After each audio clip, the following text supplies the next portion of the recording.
back to episode number 12, where we're going to change it up a little bit and talk a little bit more about the angle that we come to the Enneagram from. So to start with, about when Ian and I first met and he introduced me to the Enneagram, I was very interested. And so rather than put all my information eggs into his basket, I wanted to do some research of my own. So I went online and I checked out all the content, and I really looked to find out more so that I could really understand this. What I found ended up leaving me more confused and overwhelmed by the amount of information that I didn't even really know how to use the information. Having said that, there is a lot of content out there it is very good, and it does have a lot of accurate information. But I did find it hard to get a handle on it, and so I continued our conversations, and we talked a lot more about the nuances and the details about the Enneagram, which essentially is how all of this got created. And we're still having those conversations. Oh, we still have these conversations all the time.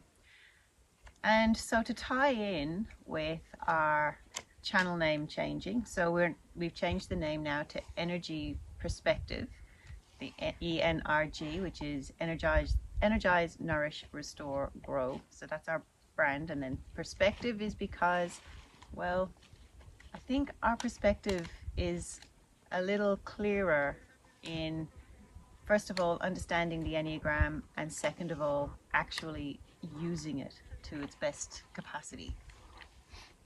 Would you agree? Absolutely. Right. So I suppose the first subject that we'd like to talk about would be around accurate typing. We've just listened to an Enneagram conversation where it was very, very clearly stated that it is not possible to type another person.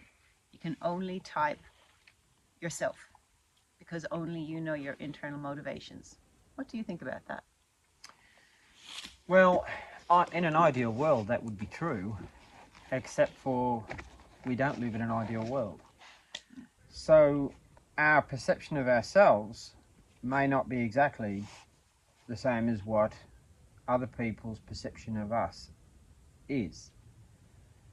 Where that comes into the Enneagram in regards to how that can affect us, we can be blind to certain aspects of ourselves, our personality, our traits, our behaviors, our language, how that makes another person feel or is affecting another person. And we have a perception of ourselves which is in that blind spot.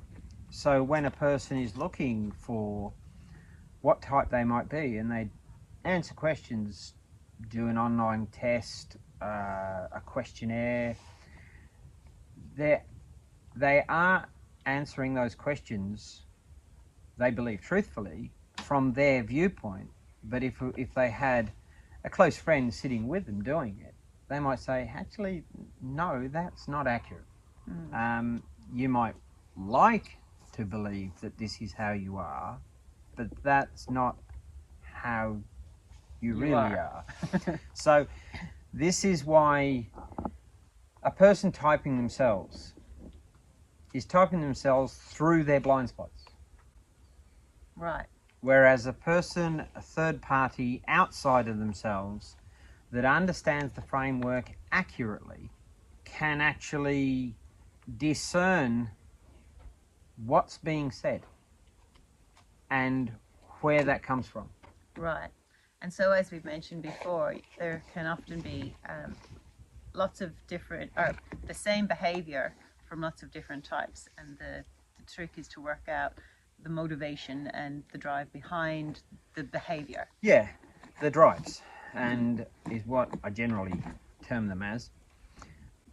So on accurate typing, we see a lot of people speaking on the subject of the Enneagram who clearly have a poor grasp on what determines type. And this is from watching a lot of stuff online that is supposedly people having a very clear grasp of type, and yet they can often be speaking to a person that is clearly not that type, and themselves can, in some cases, they have themselves typed incorrectly. Quite often, actually. Yeah, and their language deceives them. Mm.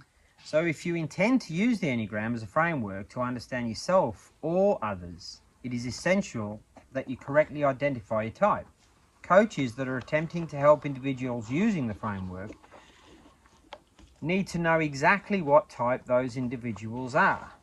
If you look at type using the analogy of car make and model, for instance, a car has its very own specific manual because the aspects of that car are different to another car. Each type has its own language and drives and very specific determining details too. They have their own operating processes.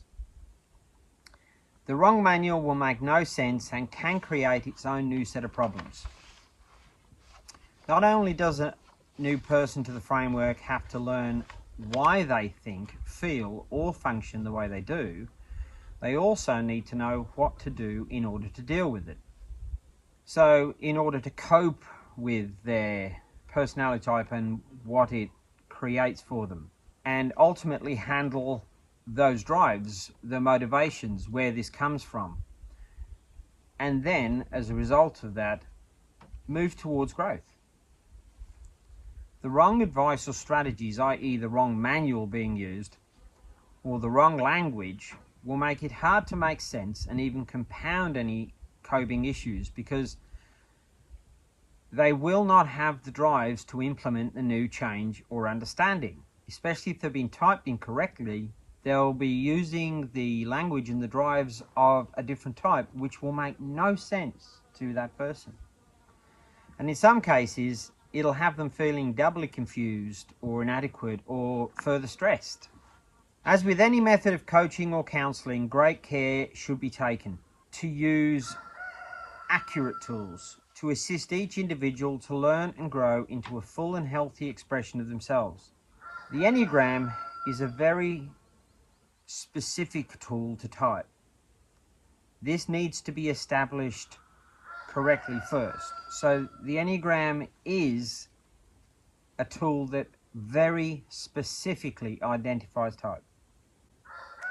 Yeah, I think this is what I found as well, because the more I looked into it before we started to talk, I came across various different understandings of how people operate and understanding their personality. But by the time they were done naming all their numbers, they pretty much covered almost all of them. And I thought, well, how accurate is that if you can pick and choose all the bits out of all the other Enneagram types to suit where you're at? Whereas the way that you explain it and the way that you've helped me to understand it is you have one type and two subtypes. So essentially, it's a simple, accurate, clean way to understand your personality type, but also to be able to use it in the world, how you understand yourself and others. Yeah. And that is something that we're going to cover in a little bit more detail. Yeah. So about valuing this particular tool, can you tell us a little bit more why we value the Enneagram so much? Well, why we value this Enneagram tool so much. Firstly, it's not only establishes an accurate understanding of who we are and how we operate and how we view the world, but it also explains why these things are so. Knowing this gives us opportunities for growth. But I will stress that what works for growth for one type can cause further stress or problems for a different type. Yeah, I think that is where the real case for correct typing is made. Yep, so we've talked about accurate typing, correctly typing a person. To correctly type an individual requires comprehensive understanding of the framework. Do-it-yourself approaches, either online typing platforms or reading books, and picking the type that sounds right at the time is often, and in many cases, woefully inaccurate, and can leave people either confused or disenchanted with the tool itself. And this tool can, if used correctly, provide real insights and real growth and improve physical and mental health. Right, and I think we will end up talking a little bit further on down the road about the other frameworks that we bring into how the Enneagram is used, but it does involve health as well. Yeah, but oh yeah. Firstly, I have to re-stress what you just said before. Firstly, and most importantly, you are most definitely only one type. Secondly, you have two specific subtypes and follow the recognized diagram of the Enneagram framework. This also has very clear understandings. There is a specific direction in which a person accesses their subtypes, and you can show them the diagram. Yes. And then people can follow along with the diagram and look at these lines and directions of focus. Mm-hmm. So understanding the diagram is essential. In the center of the diagram, we see a triangle which has it at its points 3, 6, and 9. The direction for growth is not up for discussion. 3 moves towards 6 in growth, 6 moves towards 9 in growth, 9 moves towards 3 in growth. The reverse direction moves a person into stress and away from growth. The other part of the diagram shows us a line that joins the other types in a specific sequence. 1, 4, 2, 8, 5, and 7. But something that needs to be established for purposes of understanding the pathways to growth is that there is no clockwise or anti-clockwise direction.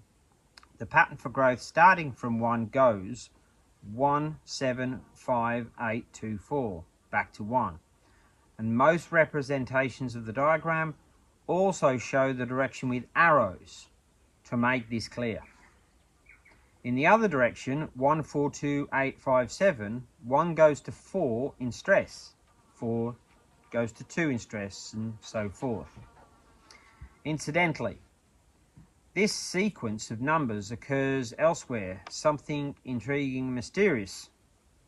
If you divide any number except 7 by 7, you will see this recurring sequence 1, 4, 2, 8, 5, 7 after the decimal point in every instance.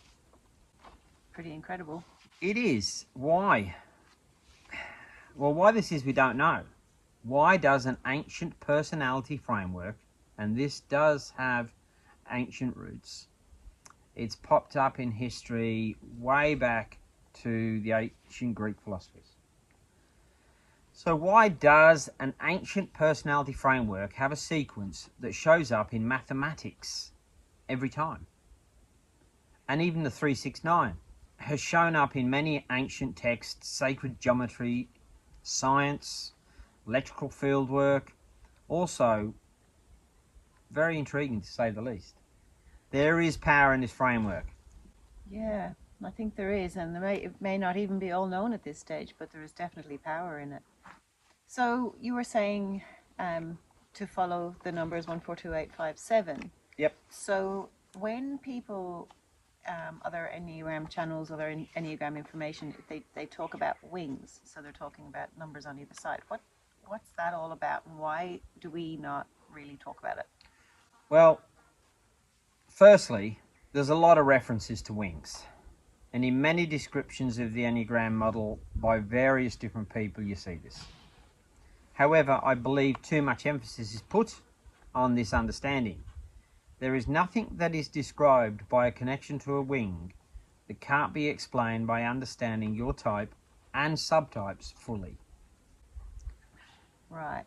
Yeah, I think that's pretty much what we decided, and so I actually haven't invested a lot of time into studying it.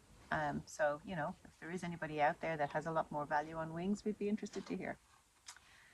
The other thing that I've heard people talking about are, now we refer to subtypes as the lines of integration and disintegration, but other people talk about subtypes as social, sexual, and self-preservation subtypes. Yep. And they add this as, actually, how about you explain it? Well, This subject within the Enneagram world has become very popular. And while it is explained by many in intricate detail, it can be extremely confusing and complicating for anybody trying to learn how the framework works. For the purpose of accurate typing, this topic has proved itself to be not exactly helpful.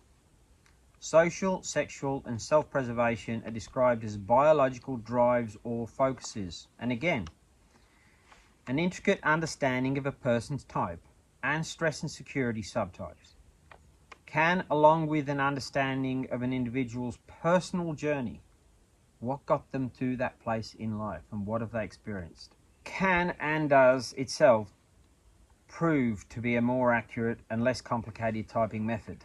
And we'll cover this a little bit more and how important this is. Yeah, I think we might even be able to expand on this a little bit in future conversations, because in a way of giving examples, you know, so this person has been typed as this and this is how we could understand it, but we can have a little think about that first, sorry, on the fly. The other thing is the tritypes. So this one got me as well, because it's like, on the one hand we're told that you are a particular type, and we understand that as we've gone through in all our other videos, but the other thing is it's like picking and choosing out of all the cardinal types or something. Can you tell me a bit more about the tritypes? Yeah, well, tritypes is an interesting topic. First of all, looking a little bit more deeply into the tritypes, what it actually says is that you're not one of 9 types, but you're one of 27 tritypes. Heavens. Which can be a little confusing. And as I said, this receives a lot of attention on the forums and the sites and anybody talking about the Enneagram. Apparently, it was developed by Catherine Forver, and I hope I've pronounced that correctly. And she suggests that beyond a person's core type, there are other influences from the other cardinal types beyond that, which are clearly defined by the Enneagram diagram. For instance, it is proposed that an individual uses 3 Enneagram types, not just one dominant type. This system proposes that each core Enneagram type, 1 to 9, accesses another 2 types, separate from their stress and security points, in order to further explain their individual motivations. Let me explain something more about the Enneagram diagram, which we've covered before, but I think I need to go over it again. Right, and that is how we actually use this tool, and that is using the stress and security points, right? Yes. So if you take a good look at the Enneagram, you'll see, as I've clearly stated, that there are clearly defined lines and arrows that show very simply that we have a core type connected to 2 subtypes. One of those subtypes is a stress point, the subtype we access when in stress, or is sometimes described as moving in the direction of disintegration. The second is a security point, or the subtype we access in growth or moving into a more integrated space. Every Enneagram type, 1, 2, 3, 4, 5, 6, 7, 8, and 9, has access either in their core type or subtype to an instinctual type on the diagram. But in the case of the head or cognitive types, only 6 has access to a feeling or heart type. And we've mentioned this before, but we're going to do it again. And in the case of feeling or heart types, only 3 has access to a head or cognitive type. Types 5 and 7 are cognitive types, but they do not have any direct line of access to a heart or feeling type. Types 2 and 4, heart or feeling types, do not have a direct line of access to a head or cognitive type. And we have mentioned this before. Yeah, we mentioned it as we were going through the descriptors of the 9 different types. And I think we also manage to explain how this can affect each person. So that the type, for example, when we were talking about your type 7, Yep. not having access to a feeling type, it's not, we made it very clear that it's not that you don't have feelings, but essentially, I think the way I put it is you don't have the software for understand or for using it. That's that a way. really good way to say it. So we all have feelings, we all have thoughts, we all sense things using our instinctual access.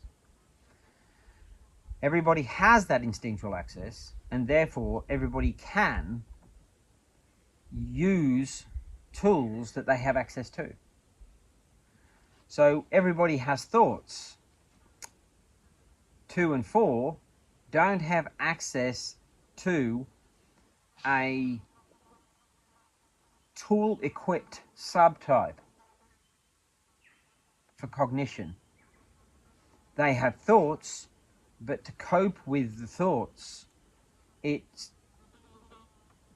transfer that energy through their feelings. Right. So they use a different software A to different interpret software to interpret thoughts. A cognitive type, 5 or 7, doesn't have access to the tools of the other types. So we process our feelings through thought. Right. Okay. Which can end up leading down to another dodgy path, which we probably won't go into, but Yeah. around the narcissistic trait that you talked about when we did the 7. Yep. And how that ends up presenting and how it can be interpreted like that. Yep.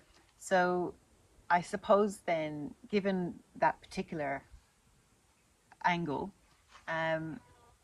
you can have a lot of different types and like the same type, and they can present quite differently. So if it's not wings or tritypes or the other subtypes, why do they present so differently? Well, the easy answer is life. Your life experience. It seems that a lot of emphasis is put on wings, tritypes, social, sexual, self-preservation, subtypes, where in actual fact a person's life experience, i.e. their background, their childhood, their time in adolescence, their experience in adulthood, their relationships, their wins in life, their hardships, their community background, their ethnicity, their ethnic background, they're not given the same level of consideration, in my opinion. And you rarely see people saying, okay, well, tell me about your past and your experiences, and let me see how your framework has viewed that and dealt with that. Right. It's very, very, very specific. For instance, we all had different experiences in different places, with different parents, some not even with parents. We have experienced a good or easy life, or a hard or difficult life, or both at different times of our life. Had opportunities or denied them. That, in my opinion, accounts for the variation between examples of the same type, and also their motivations and specific focuses. So, as we've said, you might get a dozen people of the same type from a dozen different backgrounds with a dozen different sets of life experiences and upbringings, and they will all still show the core viewpoint of that type, but they will express it slightly differently. So we don't necessarily need to look at social, sexual, self-preservation, tritypes, wings, or any of those other things. If you look at the person's life experience, identify their type correctly, know their stress and security points, and know how they would have viewed all of that experience and how they would have come through that experience, you get not only understanding as to why they can differ from other people, but you can confirm their specific type. Right, okay. So that actually does make a lot more sense. It also makes a bit of sense if you think about it going, see, even if two different people from two very different backgrounds experience a very similar thing, but respond differently. Absolutely. But they'll still have a common theme. And I made the connection when we were talking about the threes. I have two of my children are threes, my eldest son, my youngest daughter, and my word, they're very different people. Not only are they different genders, which, you know, again, will play a role in there as well, but they express their threeness differently. However, it's still very clearly three. Yeah, and there are lots of aspects to each personality type, and one of those, children, expresses certain aspects of the type more than the other. Yeah. And vice versa. Yeah. And it can make them look like two different types, but they're not. Well, then I guess that based on that, because obviously different life experiences will bring certain different aspects of the type to the surface. Yep. So what exactly is personality type? Well, it's the perfect question after that, for the simple reason how we handle all of those things we've experienced by using our framework, our viewpoint. You need to understand, you need to know that the personality type is actually a survival mechanism.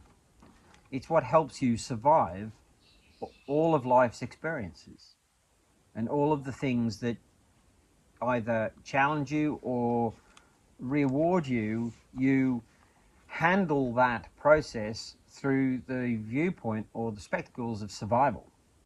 Right. And so a blessed, easy, non-event life wouldn't really raise too many of the... Well, yeah, but even so, even in that case, if you've got some very positive experiences in life and you get recognition for that, if you get accolade for that, if you get rewarded for that, for some types, that can be stressful because they don't like to be in main view or, you know, put on show. So that means that even in that situation, the survival strategy for dealing with that still comes online. Right, okay. So yeah, I guess that different lens will determine what's stressful in the first place, won't it? Absolutely. What is stressful for one type, suddenly being put in the spotlight, stood front and center and said, you shine, will get them to shrink inside. Whereas a 7 or a 3 might go, yay, bring it on. I'm in the spotlight. Yeah. Yeah. So, it's a very different thing and has to be realized that it's a survival mechanism. Each Enneagram core type has its unique set of survival coping tools. So we don't just survive the same types of experiences as different types the same way. We use different tools to survive that same experience. Each Enneagram type has a specific viewpoint of the world. So what one person, as I've just said, may see as stressful, the other person may not, which will have variations based on life experiences, which means if you've had exposure to a lot of social interactions, conditioning, and yes, or you could say social conditioning, the various different aspects of all those life experiences are expressed and viewed differently by each different type through their lens and of their type in its unique survival mechanism. So to put it in its simplest light, self-preservation is actually another expression of survival. So they're saying that some types are self-preservation. All types are self-preservation. What is a survival mechanism if it's not preserving self?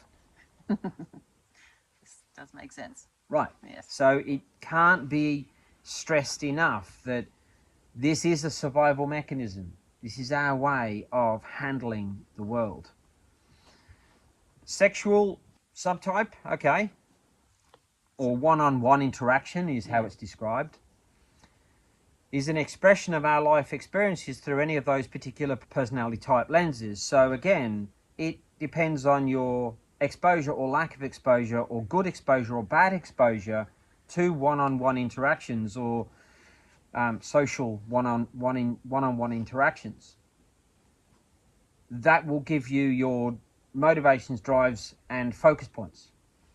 And again, as I said, the social, so you got sexual, self-preservation, and social. So the social, similar to sexual, is an expression of our life's experience in relationship to others in all aspects of life, as in our relationships, as in our social experiences. We have either a good experience, a bad experience, an enlightening experience, a great exposure, little exposure, a chance to develop that social aspect or not. So it's, again, from my perspective, I absolutely believe, and we've discussed this and we both think the same way, that social, sexual, and self-preservation can be explained far more simply by actually getting to know the person you are looking at this with, and typing and coaching, and saying, what have you experienced in life, and through what situation and circumstance did you have to handle those things? That will give you those motivations, focus points, and expressions. Yeah, and I was just thinking along those lines also, that we essentially interpret the world through language. Yes. So whatever language you speak, whatever country you come from, you're still understanding the world through language. And as you said in a couple of the different videos that we've done already, that we each of the different types has their own language, that we speak English, however different English to each other. Exactly right. So each and every type has its own specific language. And we've mentioned it before, but I'm going to focus and reiterate on that. So if you take the time to listen, especially when attempting to accurately type an individual, they will clearly identify themselves to you by their language. This must never be overlooked. Each cardinal type uses language of that center of intelligence. Feeling types, it's the heart, and they feel their way through life. Cognitives use language to express their thoughts. They think their way through life. Instinctuals use their senses. Their center of intelligence is their bodies, and their language reflects this. The words used by different types will reveal themselves. They will actually identify themselves. The way we talk, i.e. expressively, guardedly, controlled, excessively, reservedly, these things too reveal type. Tone. The tone a person uses can indicate type. Some people have a very high tone, some people have a low tone, and some people like to keep their tone here. More in the 9 likes to stay more in that middle ground. So even tone can identify type. Inflections and emphasis on specific words or expressions or topics also indicate type, because inflections will show us what we see as important, what we highlight, what we emphasize, and that will also give you clues, indicate specifics to type. Knowing type well depends on knowing the language of each specific type. We may all, for instance, be having that conversation, as you said, in English. We're all speaking our own version of English. Yeah. Hence the well-known and understood situation, I know he's speaking English, but I don't understand a bloody word he's saying. Because, again, a 5, for instance, can use a lot of technical wording and technical data when they're explaining something, which some other types can follow quite easily, and others it'll be lost on them. And again, it's the use of language. It's what they value as important. We need to use a lot of very descriptive words. We need to use a lot of technical phrases, and other types don't. They will express it in emphasizing feelings or emphasizing, I get a real sense about this. These things need to be heard. These things need to be seen, they need to be understood, they need to be used as part of the framework of understanding language in order to specifically, accurately understand type. kind of says it all in a nutshell, doesn't it? Yep. And I think just another layer to add to that in kind of our perspective on the whole thing is something that we've talked about in the other videos as well, which is physical presentation. Now, this isn't a one-size-fits-all. This isn't applicable to absolutely all types all the time by any means, but there are definite commonalities, aren't there? Yeah, there are. So, for instance, a lot of 8s are what we affectionately term big units, and that's male and female. So they generally have a bigger physical presence. A lot of 2s are of quite small stature. They do have 8 as a subtype, ironically, and pack a punch of an 8. And in quite often, if a 2 is in a relationship with an 8, the 2 can often get the 8 to back down. Well, yeah, what they lack in stature, they have in energy. And it's focused because of their smaller focus point. And it's focused. So, yeah, the 3s generally like to be focused on their appearance, and that can actually even show in their physical looks. They make an effort to maintain a good physique generally, or physical look, or they try to accentuate physical looks. And, you know, all the types have their specifics. So I think really, I guess the purpose of doing this, or having this conversation today, is to lay out how we do, or how we see the Enneagram and its uses somewhat differently to the way a lot of the content online is. And it's not to compete with them in any way. However, I do think that how I learned and how useful I've found it, certainly since I've learned how to do it, I was only able to do that because it wasn't overcomplicated and overcrowded with a lot of things that didn't make a whole lot of sense to me. Yeah. And so you've even talked about somebody's energy. When you can feel their energy when you're around them, that can also indicate types. So, Yep. you know, I think... language is an expression of language is body language. And an expression of body language is our energy field. And that's where the instinctual energy comes in too, because you sense it. Yeah. And you'll be around a 9 and you'll feel a calm energy. You'll be around a 7 and you'll see nothing but what you would describe as, you know, high energy, you know, excitement, enthusiasm. And it can be exhausting for people around them. You know, I've even been in that situation. I've been on holiday with somebody and they've said, you know, we have hung out and spent so much time together, previous situations, but being with you 24/7 is exhausting. It's a lot. Because it's go, do this. Why don't we look at that? Why don't we have a look at this? It's just exhausting. Well, I've had the experience, and I didn't know why at the time, although it makes sense now, where people would often ask me, without me saying anything, doing anything, or basically I was just fairly settled, and it's like, oh, what's wrong? I'm like, nothing. Now, to be fair, I would have had stuff going on in my head or whatever, but what they get was a sense of worry or concern. Yep. And it's kind of an ever-present thing. Well, that's always there. And the other thing too is by them asking that, they can then create an issue for you. It's like, what have I missed? Well, what am I showing? You know, am I giving you the wrong vibe? You know, should I be doing something else? Oh, stop. Yeah.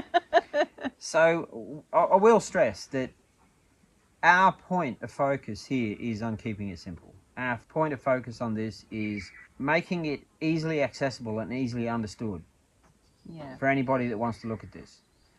And I will say there are a lot of very good people in this industry that know a lot of stuff and they're very good at what they do. And even if they use a lot of the other things that we talked about that we don't focus on, they're still incredibly gifted and understanding in some cases of the Enneagram system and being able to use it to help others. However, I believe that it's not necessary to go to that level of complication.